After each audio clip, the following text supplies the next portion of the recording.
Bienvenue dans Parole de formateur. Cet épisode 4 est consacré à Anne, une formatrice en anatomie et pédagogie. Bonjour, aujourd'hui, je donne la parole à Anne Debreilly qui est avec nous. Donc Anne, je te laisse te présenter. Qui es-tu?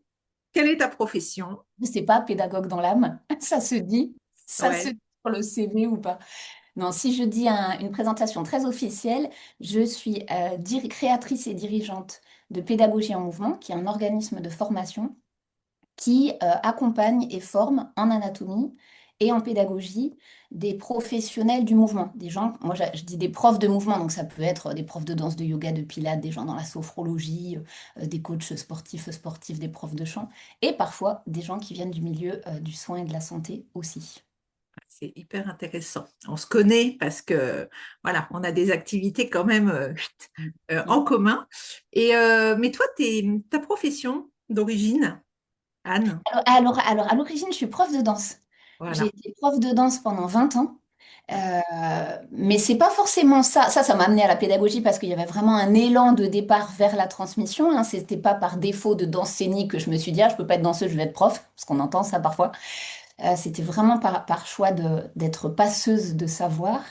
Et après, j'ai eu la chance de faire des très belles rencontres en anatomie quand j'ai passé mon diplôme d'état de prof de danse.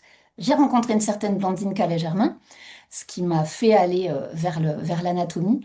Et puis la pédagogie, non seulement j'y étais, mais assez rapidement, j'ai été tutrice.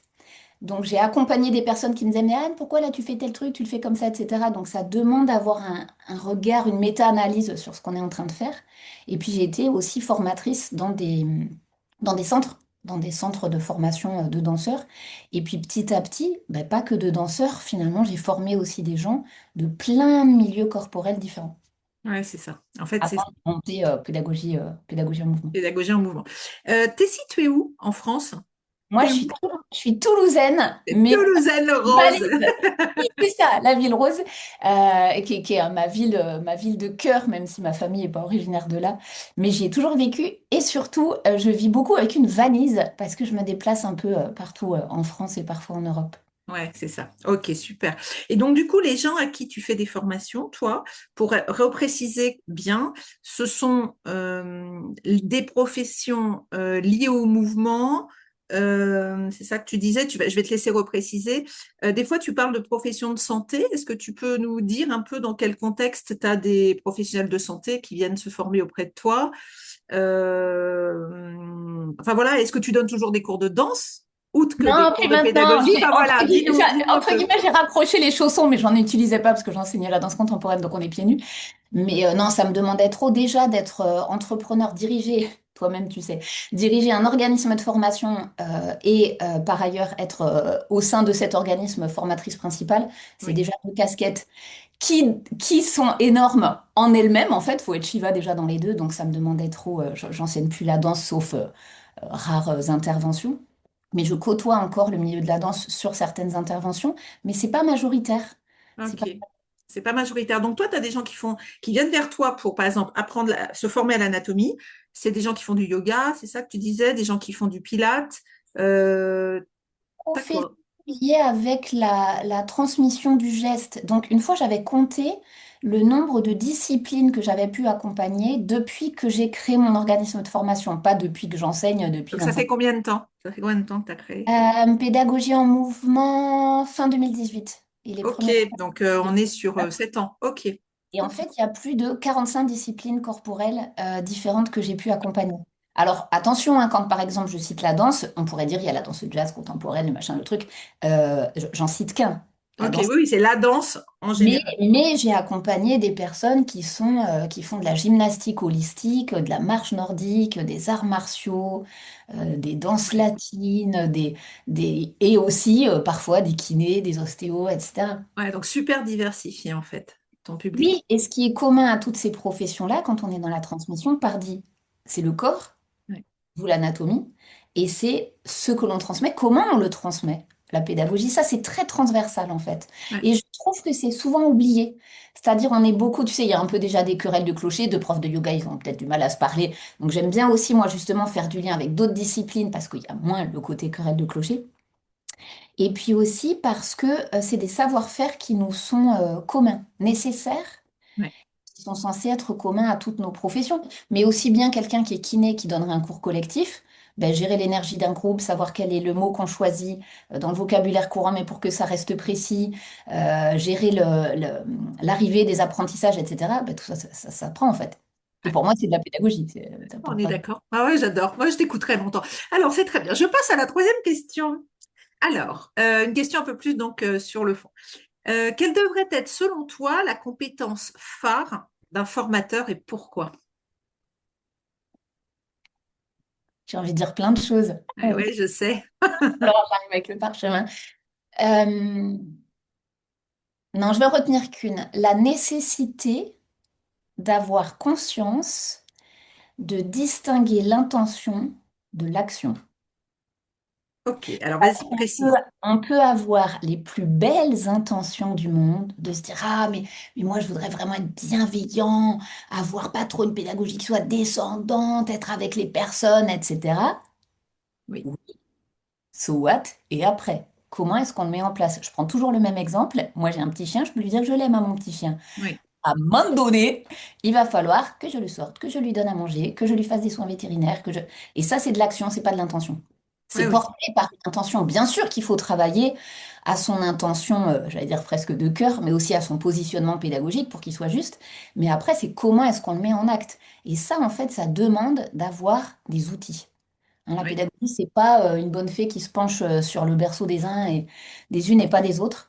Vraiment, ça s'apprend. Et donc, ça demande d'avoir un panel d'outils qu'on sait manier et adapter à un contexte donné. oui, je suis d'accord.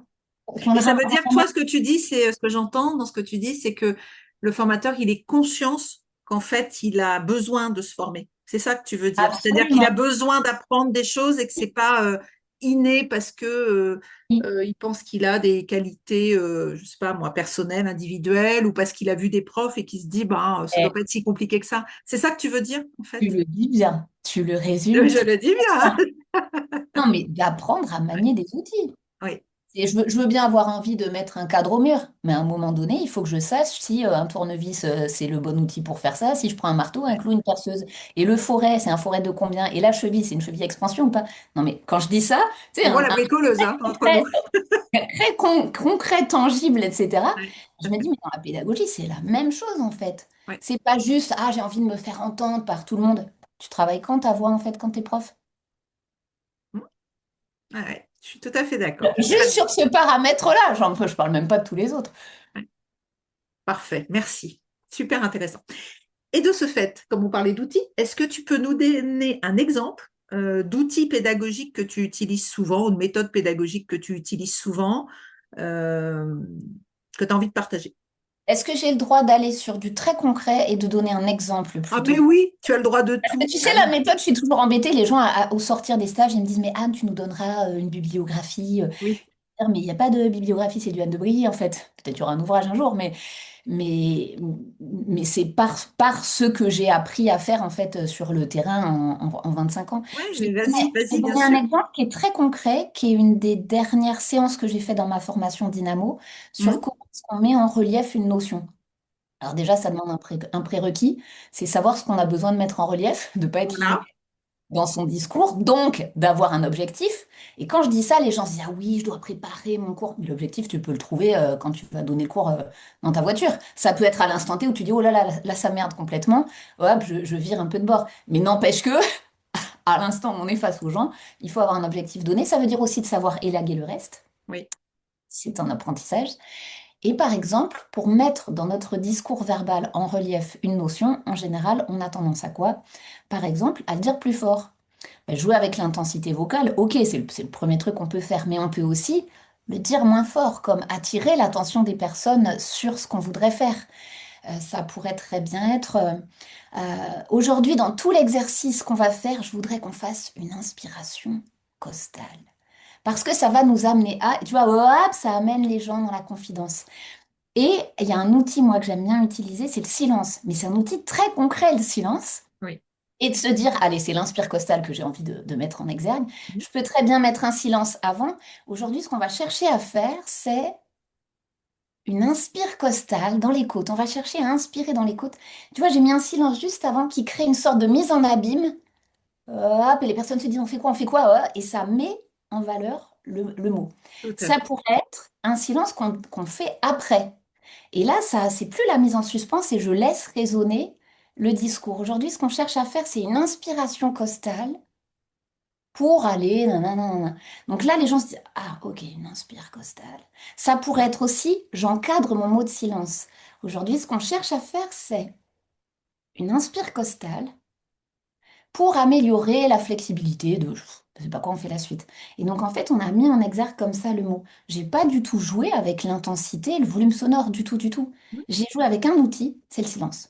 Oui, tout Mais à c'est fait. pas anodin, en fait. Dans le rythme de mon discours, c'est choisi. Et c'est en ça que je parlais d'outils. Ben tiens, le silence et comment on l'utilise, c'est un outil. Ah ouais, c'est super. C'est super intéressant parce que je pense que ceux qui nous regardent ou qui nous écoutent, peu importe, je fais un silence.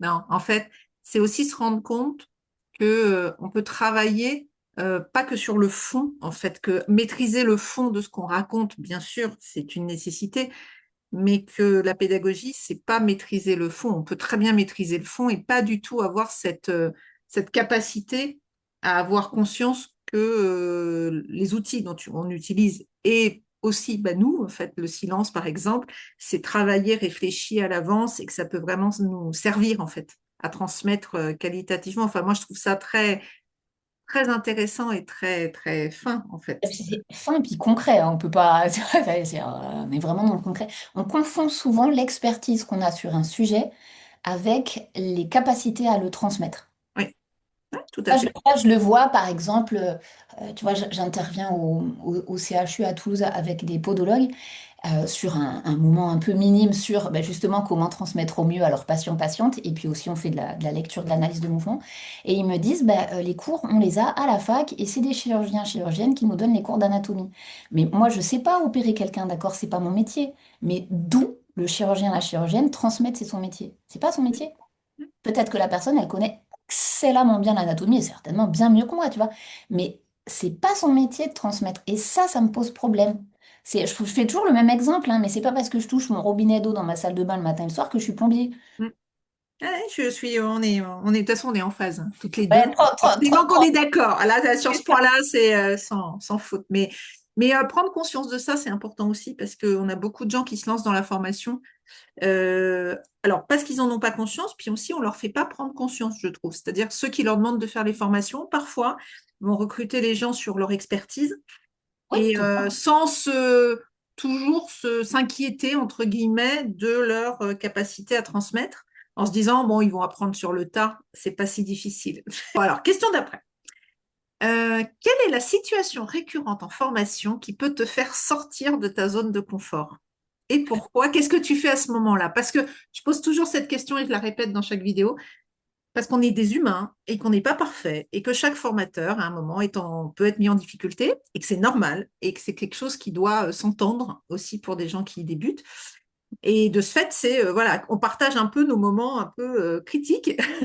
Donc toi, c'est quoi? Et comment tu fais? Ah, j'en ai un peu deux en tête, enfin, qui ont une chose en commun. Pas sortir de mes gonds, hein, sortir de ma zone de Oui, confort, on est. de ta zone de confort. Oui, oui, oui. Je crois que c'est le constat du manque d'engagement des apprenants-apprenantes. C'est très difficile, ça, pour moi. Parce que je me dis, mais enfin, on est obligé de quoi dans la vie? Rien, de mourir à la fin, quoi. Tu vois, enfin, la personne n'est pas obligée d'être là. Écoute, si t'as pas envie, ne viens pas. Mais ça va autant, je vais donner des exemples, hein. Oui. C'est une journée d'intervention dans une fédération, gymnase, micro-casque et tout, 40 personnes face à moi. Et je demande quand même aux gens de dire d'où ils viennent géographiquement et leur milieu de mouvement. Et là, il y a une femme, c'est un stage sur le Périnée, 6 heures sur le Périnée, et une sage-femme qui dit, je suis sage-femme, moi le Périnée, je connais. Et là, intérieurement, tu te dis, ben, pourquoi t'es là? Ça va être long, 6 heures en fait, ne reste pas. Et ça me fait souvent rire parce que par expérience, je sais aussi que les gens qui disent ça, souvent, c'est pas forcément toujours ça en termes de connaissances. Ça va parler aux gens qui connaissent un peu l'anatomie, mais elles confondaient les mouvements intrinsèques du bassin avec les mouvements extrinsèques du bassin. Je me dis, bon, il y a quand même deux, trois trucs qu'on peut aller revoir avant même de se parler du périnée. Mais ouais, c'est le constat. bon, là, c'est la personne qui a une forme de suffisance, mais il y a aussi parfois des gens que je croise qui ont peut-être, je sais pas forcément envie d'être là ou qui s'engagent pas dans le travail. Et moi, je suis quelqu'un très de terrain, qui y va, qui est très franc, etc. Et ça, pour moi, c'est difficile et ça m'a fait apprendre à ne pas le vivre comme un deuil. Parce que j'ai eu pendant longtemps l'impression de laisser la personne sur le bas-côté, sur le bord de la route. Et c'est une personne de mon entourage qui m'a dit, mais on peut amener les chevaux à la rivière, mais pas les forcer à boire. Et donc, c'est aussi de ramener dans ma propre pédagogie qu'est-ce qui m'appartient, mais qu'est-ce qui aussi ne m'appartient pas, qu'est-ce qui appartient à l'enjeu et la mise en jeu de soi chez l'autre, ou au contexte, ou tu vois, s'il fait froid dans une salle, ben, il va falloir que je fasse avec. Je peux choisir de le constater, de faire avec ou pas. Mais voilà, de se dire, il y a des paramètres qui ne m'appartiennent pas et je dois faire avec ça. Oui. Et c'est OK. Et, ouais, et c'est OK. En fait, c'est ça. C'est-à-dire que maintenant, quand tu vois, tu observes, tu ressens qu'une personne, selon toi, parce que c'est ça en fait, c'est des sensations, c'est des perceptions, euh, que la personne, elle s'engage pas, ou que c'est pas en cohérence avec peut-être ses objectifs, ou en tout cas, tu perçois qu'elle n'est pas, on va dire, investie, entre guillemets, dans le temps d'apprentissage que toi, tu proposes. Quand tu dis c'est OK, ça veut dire que tu arrives à te dire que c'est pas forcément de ton fait, c'est ça que tu veux dire? À me dire qu'il y a une part, enfin, dans l'apprentissage, tout ne m'appartient pas. Parce que Voilà, quand on est dans la transmission, il y a une forme de générosité, ça reste quand même des professions altruistes, on a envie d'aider oui, l'autre, etc. Et donc de tout faire pour l'autre, mais si la personne, elle n'a pas envie d'avancer sur son propre chemin, quelque part, de se dire aussi, bah, on n'y peut rien ou on n'y peut rien maintenant, ou peut-être qu'on n'est pas la bonne personne, et tout ça, c'est OK. ouais, ouais, je suis d'accord. Mais ça vient confronter très fort ma croyance profonde dans le fait qu'on est tous et toutes, on est chacun, chacune capable d'avancer sur notre propre chemin. Donc Ouais, c'est ça que ça vient percuter, c'est pour ça que c'est difficile. Je relève quelque chose que tu as dit, où tu as dit c'est de la perception, c'est une sensation. Ben, il y a des fois, c'est très tangible. C'est-à-dire quand je demande aux gens de répéter à haute voix, parce qu'à haute voix, on s'entend le dire, donc il y a le contrôle auditif sur ce qu'on est en train de dire, on voit si c'était juste ou pas, etc. C'est pas anodin, tu vois. Je le fais de façon très joyeuse, ça fait marrer les gens, quoi. Mais il y a des personnes qui le font pas. oui, Ben, ne le fais pas. Mais je sais que d'un point de vue cognitif par rapport aux apprentissages, c'est con, tu perds c'est l'autre qui choisit de pas utiliser un outil qui serait efficace. ouais, ouais, je suis d'accord. C'est vrai que chacun, enfin voilà, on n'est pas, on va conclure de ce truc, c'est que quand on est formateur, c'est pas nous qui sommes à la maîtrise de tout et qu'on n'est pas, on est, comment dire, on a une responsabilité sur la qualité de la transmission, mais on fait pas tout. Celui, l'apprenant, il a sa part et qu'il y a des moments, bah, c'est comme ça. En fait, il fait des choix. Et c'est vrai que ça reste des adultes qui font des choix, malgré tout. Donc, Et c'est pas un deuil, de pas le vivre comme un un deuil. deuil. Ouais, ouais, j'entends. Ok, c'est très clair. Question d'après. Oui. Quelle formation as-tu réalisée avec Pédagogie Santé? Donc avec moi. Enfin, en tout cas, voilà, à quel moment on a pu être ensemble, échanger ensemble, etc. Et si tu as un truc à retenir, c'est quoi? Ah, j'aurais plein de choses à dire. Je vais parler de supervision quand même, c'est pour ça. Enfin, à l'origine, on s'est contacté pour un partenariat, mais je me suis dit, Voilà. ah, quelqu'un avec qui je peux parler de pédagogie à ce niveau-là. Donc, je suis venue vers toi pour de la supervision, j'en suis très contente. Et si j'en retiens une chose, outre ta qualité d'écoute et les outils que tu donnes, autre chose, tu veux dire? Ah, c'est bien. Non, ce que tu as envie de. Est-ce que ça, c'est gentil, c'est des qualités, merci. Mais moi, j'aimerais que tu puisses dire, il y a un truc, en fait, ça, en échangeant avec Cécile, ou en tout cas parmi les choses, c'est un truc dont je me sers. En fait, c'est un truc qui me sert. Ah, ben C'est-à-dire, pour moi, tu c'est vois, l'échelle dans les apprentissages. Entre d'abord connaître, connaître des savoirs, puis après potentiellement les comprendre, les agencer entre eux, puis après être capable de faire une synthèse, puis s'en servir pour une analyse ouais, et ouais, c'est ça. preuve d'une forme de, on va dire, d'intelligence où on agence des savoirs. Ouais, Ben, cette échelle-là, moi, ça m'a aidé. J'interviens dans toutes les interventions que je fais. Il y a intervenir en université auprès d'étudiants et étudiantes. Ça m'a aidé, par exemple, à mieux à mieux les évaluer, à construire des Oui. évaluations qui soient beaucoup plus en marche d'escalier cohérente d'un point de vue pédagogique. Ouais, Ça, c'est super. Donc la méthode, ok, je retiens. Bon, parfait. Et tout à l'heure, tu parlais, donc tu as dit supervision. Peut-être que ça parle pas à tout le monde, parce que toi, tu en fais des supervisions, c'est-à-dire des supervisions, des accompagnements individuels de formateurs. Euh, et du coup, bah, tu es venu auprès de moi pour avoir aussi un accompagnement. C'est juste pour savoir enfin, qu'est-ce que tu venais chercher? Ça nous rappelle une discussion. Qu'est-ce que tu venais chercher? Mais déjà, c'est tout bête, hein, mais un espace d'échange où je puisse parler de la pédagogie que j'ai et qu'elle soit comprise. Oui. Déjà, ça commence par ça. Quand je disais à ce niveau-là, c'est qu'on on soit au même endroit. C'est pas qu'on est d'accord sur tout, hein, Hmm. mais c'est de se dire, bah, justement, tout ce qui est, tous les paramètres de la transmission, ce sont des choix que l'on peut faire, des outils à manier, etc. Donc déjà, il y a eu ça. Et puis après, j'avais aussi certaines problématiques, hein, par endroit, on en a tous et toutes. Et le Hmm. conseil donné, c'est de ne pas rester seul avec ça. Ouais, c'est C'est de ça. pouvoir échanger entre pairs. Donc il y a des fois, on fait ça avec des collègues, mais ça peut être aussi de sonner à la porte de quelqu'un, entre pairs aussi, quelque Ouais, ouais, part, mais tout à et de fait. dire, j'ai besoin de ton service, je te rémunère pour ça, pour avoir un retour sur ce que je fais, pour avoir des outils, pour avancer. Ah, ouais, je pense que ce que tu dis, c'est vraiment, moi, c'est pas la même chose. La remise en question, en fait, quand on est formateur, et de se dire, là, j'aimerais bien avoir un regard, parce que souvent on est un peu isolé, donc un regard extérieur, parce que là, je me sens en difficulté, ou en tout cas, j'ai besoin qu'on valide la manière dont je fais ça, ou je me pose des questions et je suis toute seule et je vais pas en parler à moi-même, en fait. Et Donc, finalement, on retrouve le ouais, côté de supervision qui est parfois même obligatoire dans certaines professions liées à de la thérapie, mais qu'on n'a jamais sur la pédagogie. Moi, ça ouais, me je suis sidère d'accord. en fait. Je me dis, on travaille sur l'humain, mais non, on se dit, non, j'ai une petite formation initiale, non, j'apprendrai sur le tas, c'est bon, je vais savoir le faire. Mais c'est le... Une fois que quelqu'un m'a dit, non, j'apprends plus rien en pédagogie, intérieurement, j'ai pouffé de rire. Je me dis, putain, mais ça va faire 30 ans que j'enseigne. Et je me dis, mais ça prend toute une vie en fait. Ouais, ouais, je Ça suis d'accord. prend toute une vie. Ouais, je suis d'accord. Bon, super, merci. Question après. Alors, s'il y a des formateurs, des gens qui veulent se lancer dans la formation, qui débutent, quels conseils tu aurais envie de leur donner? Oser dire ce qui est. Oser dire ce qui est. Ouais. Vas-y, Mais précise. je vais donner un exemple parce qu'oser dire Oui, ce qui est, ça va se transformer, hein, c'est le premier cours qu'on donne et d'arriver en disant aux personnes, ah là là, c'est mon premier cours, je suis un peu angoissée, machin. Bon, là, tu as dit ce qui était, so what? Déjà, tu vas perdre en crédibilité, en autorité. Bon.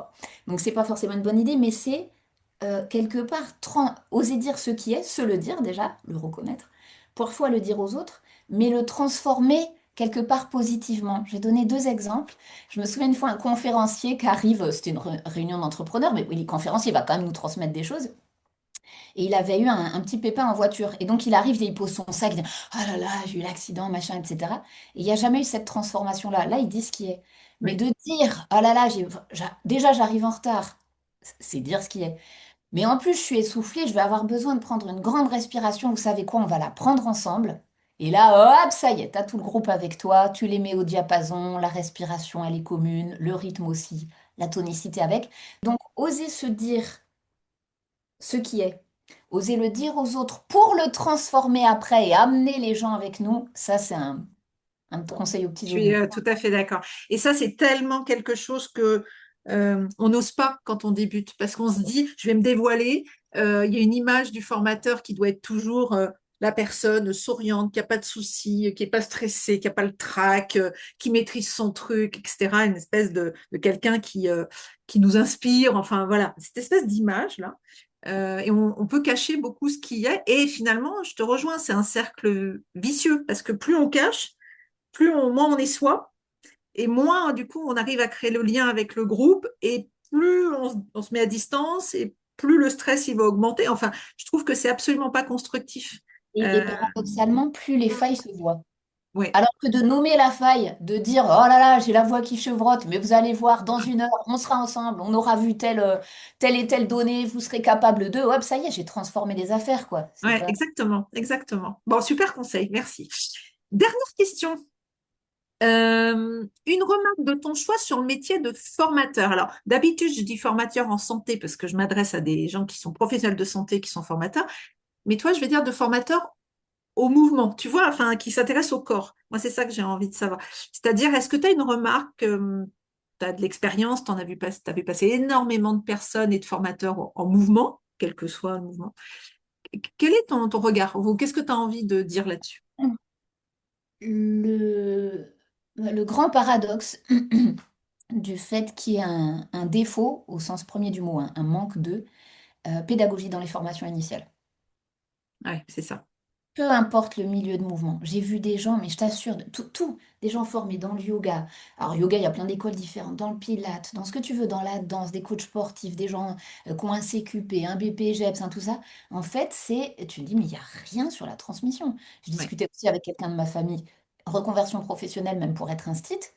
En fait, on parle du contenu, on parle pas du contenant, on parle pas de comment on amène les choses. Moi, je préfère qu'il y ait moins de contenu, mais bien amené, plutôt que bah, t'aies tout ton contenu, t'es expert, et puis tu sais pas l'amener, ça servira à rien en fait. ouais, ouais, c'est ça. Et ça, c'est un constat, hein, c'est de se dire, il n'y a pas assez d'outils concrets pour la transmission dans les formations initiales. Oui, je suis d'accord. Dans les formations initiales, on est tout à fait d'accord. Et en tout cas, ce qui est dingue d'ailleurs, parce que c'est ce que tu disais tout à l'heure, c'est des professions qui sont destinées à faire des actions sur les humains. Et il n'y a pas cet aspect comment on transmet à l'humain. Enfin voilà, je te rejoins en fait, hein. Parce que c'est du C'est savoir-faire qui ne se voit pas. ouais, C'est pour ça, en fait. Comme c'est une histoire de rapport humain, c'est pas comme le clou dans le mur que tout à l'heure, le tournevis, il se voit, ouais, etc. ouais, ouais, Comme c'est de l'humain, ça ne se voit pas, donc on imagine que ça n'existe pas. ouais, je suis tout à fait d'accord. Non, c'est tout l'inverse. Qu'est-ce qu'on crée comme contexte d'apprentissage? Comment on transmet les savoirs? Ça s'apprend. Ouais, tout à fait. Ouais, je vais laisser là-dessus, je trouve ça parfait. Ça ne se voit pas. J'aime beaucoup, c'est tout à fait ça. Donc, je vais te laisser. Bah, écoute, super. Merci beaucoup, Anne, pour ce moment d'échange. On pourrait rester des heures à discuter ensemble, c'est ce qu'on fait d'ailleurs. Mais voilà, merci beaucoup à toi. Je te laisse le mot de la fin. Et puis, je te remercie. Une phrase qui résume pour moi la pédagogie, tout est choix de l'instant. Ouais. Eh ben, merci beaucoup pour cette phrase. À Merci bientôt. à toi. À Merci, bientôt. Anne. Bye Au bye. revoir. Voilà, tu as fait la connaissance d'Anne. Abonne-toi pour d'autres vidéos.